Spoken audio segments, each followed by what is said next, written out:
Assalamualaikum warahmatullahi wabarakatuh. Selamat siang Pak Umam selaku dosen perilaku konsumen. Perkenalkan nama saya Satria Dharma dengan NIM akhiran 070. Kali ini saya akan menganalisis perilaku konsumen pada video review ayam Olive Chicken Jogja. Video yang berasal dari kanal channel Bungkus.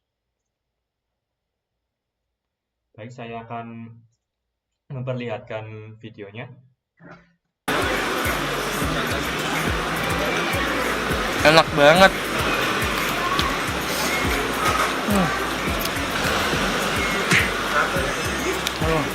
Delicious. Anjur. Enak banget ya Allah. Bu emang dapat komen orang-orang yang nyuruh gue ke Olive Chicken ini banyak banget kemarin pas gue bikin fast food lokal. Tapi gue nggak pernah set ekspektasi gue untuk rasanya setinggi ini. Baik, sedikit latar belakang. Olive Chicken merupakan bisnis yang menawarkan sajian ayam Kentucky, burger, kentang goreng, dan ayam geprek pada umumnya. Olive Chicken memberikan cita rasa yang berbeda dengan lainnya. Pelanggan dapat memilih opsi menu yang cukup banyak seperti burger, kentang, steak, atau es krim. Serta harganya yang murah dan selalu ramai pelanggan membuat diminati banyak khalayak umum seperti mahasiswa, pelajar, serta orang tua sekalipun. Baik, ini adalah beberapa teori untuk video tersebut. Yang pertama yaitu teori perilaku konsumen.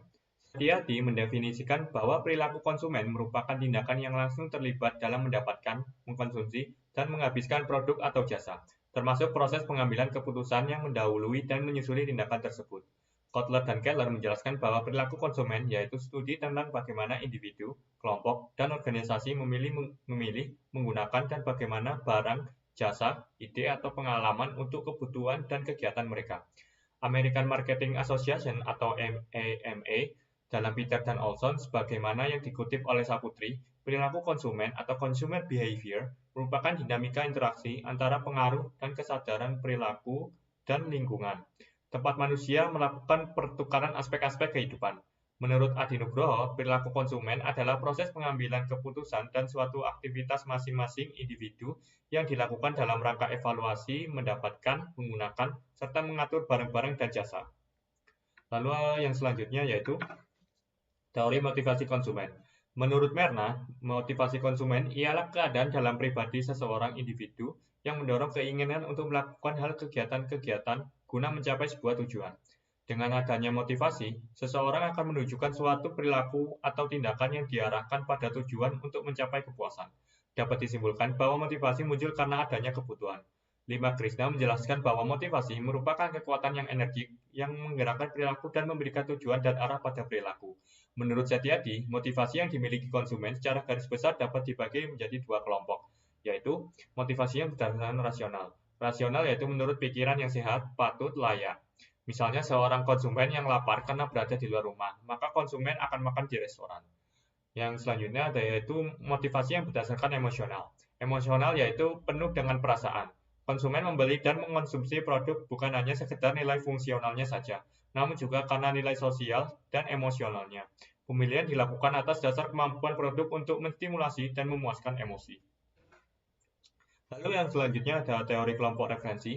Sumarwan 2022 mendefinisikan kelompok referensi adalah seorang individu atau sekelompok orang yang secara nyata mempengaruhi perilaku seseorang. Kelompok acuan digunakan oleh seorang sebagai dasar untuk perbandingan atau sebuah referensi dalam membentuk respon afektif dan kognitif dan perilaku. Menurut Sumarwan, terdapat 5 kelompok acuan yang terkait dengan konsumen. Yang pertama adalah kelompok persahabatan. Yang kedua adalah kelompok belanja. Kelompok belanja adalah 2 atau lebih orang konsumen yang berbelanja bersama waktu yang sama. Yang ketiga adalah kelompok kerja. Kelompok kerja bisa berbentuk formal. Jika kelompok kerja tersebut terdiri atas orang-orang yang bekerja sebagai satu tim yang dibentuk oleh perusahaan. Lalu yang selanjutnya adalah kelompok maya. Perkembangan teknologi komputer dan internet melahirkan suatu kelompok masyarakat baru yang disebut kelompok atau masyarakat maya, yang tidak dibatasi oleh batas kota, provinsi, atau negara, bahkan tidak dibatasi oleh waktu. Yang terakhir adalah kelompok pegiat konsumen. Konsumen yang kecewa dalam pembelian produk dan jasa akan melakukan beberapa tindakan, diam atau kesal, berkirim surat ke tempat pembelian toko, atau berkirim surat untuk mengeluh kepada surat kabar atau majalah, atau mengadu kepada lembaga perlindungan konsumen. Yang selanjutnya adalah teori persepsi konsumen. Menurut Widya et al., persepsi didefinisikan sebagai proses seorang dalam memilih, menginterpretasikan, dan mengorganisasi stimuli ke sebuah gambar yang memiliki arti serta masuk akal dan dapat dimengerti. Suryani menyatakan bahwa suatu proses persepsi akan diawali oleh suatu stimuli yang mengenai indera kita. Stimuli ini akan mengenai organ yang disebut sebagai sensori reseptor, organ manusia yang menerima input stimuli atau indera. Adanya stimulus yang mengenai sensori reseptor ini mengakibatkan individu merespon. Schiffman dan Canuck mendefinisikan persepsi sebagai sebuah proses di mana individu memilih, mengorganisasikan, dan menginterpretasikan stimuli menjadi gambaran dunia yang bermakna dan koheren. Persepsi memiliki implikasi strategik bagi memasar karena konsumen membuat keputusan berdasarkan apa yang mereka persepsikan daripada berdasarkan pada kenyataan yang objektif. Lalu yang terakhir adalah teori sikap konsumen. Menurut Karen dan Sulistiono, sikap konsumen adalah faktor penting dalam mempengaruhi keputusan konsumen. Konsep dari sikap sendiri terdiri dari kepercayaan dan perilaku. Sikap juga merupakan ungkapan perasaan terhadap objek apakah disukai atau tidak. Sikap juga menggambarkan kepercayaan konsumen terhadap berbagai atribut dan manfaat dari objek tersebut. Menurut Kalputri, sedangkan menurut Arthur et al., sikap didefinisikan sebagai persepsi positif atau negatif dalam melakukan tindakan atau perbuatan tertentu. Sunyoto menjelaskan bahwa sikap merupakan sesuatu yang mengarah pada tujuan yang dihadapi dalam bentuk tindakan, ucapan, perbuatan, maupun emosi seseorang. Sikap konsumen merupakan suatu kecenderungan yang dipelajari untuk bereaksi terhadap penawaran produk dalam masalah-masalah yang baik atau kurang baik secara konsekuen.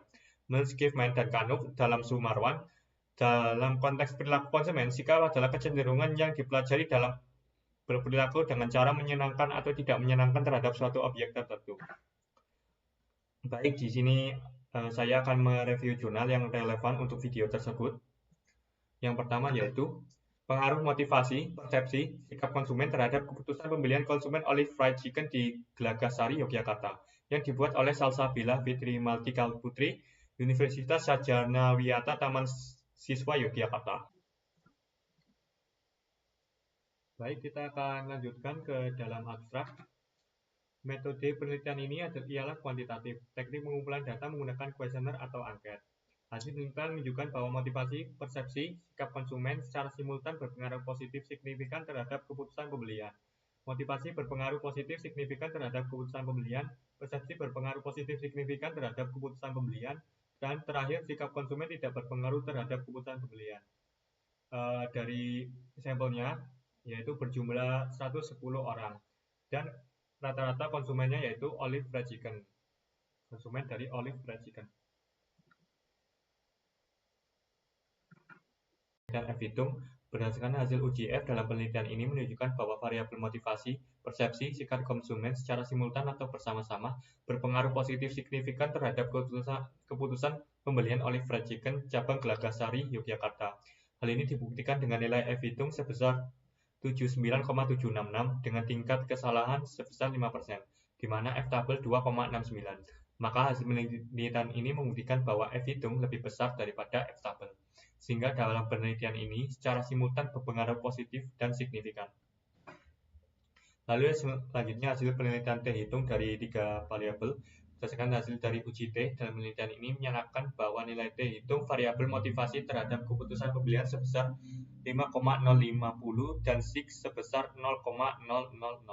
Berarti T hitung dalam penelitian ini menunjukkan bahwa 5,050 lebih besar daripada 1,658 dan SIG 0,000 lebih kecil daripada 0,05. Hasil rata-rata Mean menunjukkan bahwa variabel motivasi masing-masing indikator dalam kategori baik, puas, loyal, yakni dengan rata-rata 4, sehingga variabel sikap memiliki pengaruh positif terhadap keputusan pembelian Olive Fried Chicken cabang Gelagasari, Yogyakarta. Lalu selanjutnya yaitu berdasarkan hasil uji T dalam penelitian ini, menunjukkan hasil uji T menyatakan nilai T hitung variabel persepsi terhadap keputusan pembelian sebesar 2,742 dengan nilai signifikansi 0,007. Berarti T hitung dalam penelitian ini 2,742 lebih besar daripada 1,658 dan nilai SIG 0,07 lebih kecil daripada 0,005. Hasil rata-rata MEN menunjukkan bahwa variabel persepsi masing-masing indikator dalam kategori baik, puas, loyal, yakni dengan rata-rata 4. Sehingga variabel persepsi memiliki pengaruh positif terhadap keputusan pembelian Olive Fried Chicken cabang Gelagasari Yogyakarta.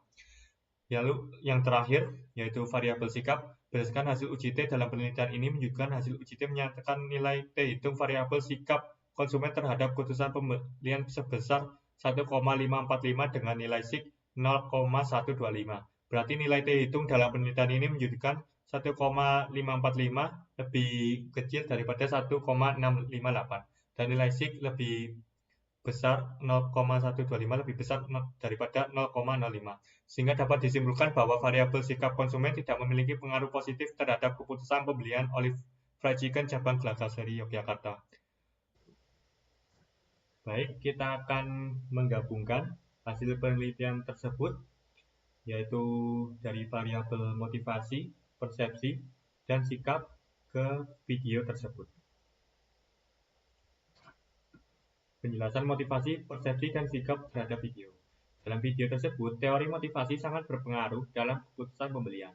Sang reviewer termotivasi karena adanya rasa penasaran tersendiri. Tak hanya itu, reviewer tersebut memiliki persepsi yang rendah karena berpikir bahwa makanan murah mungkin tidak enak.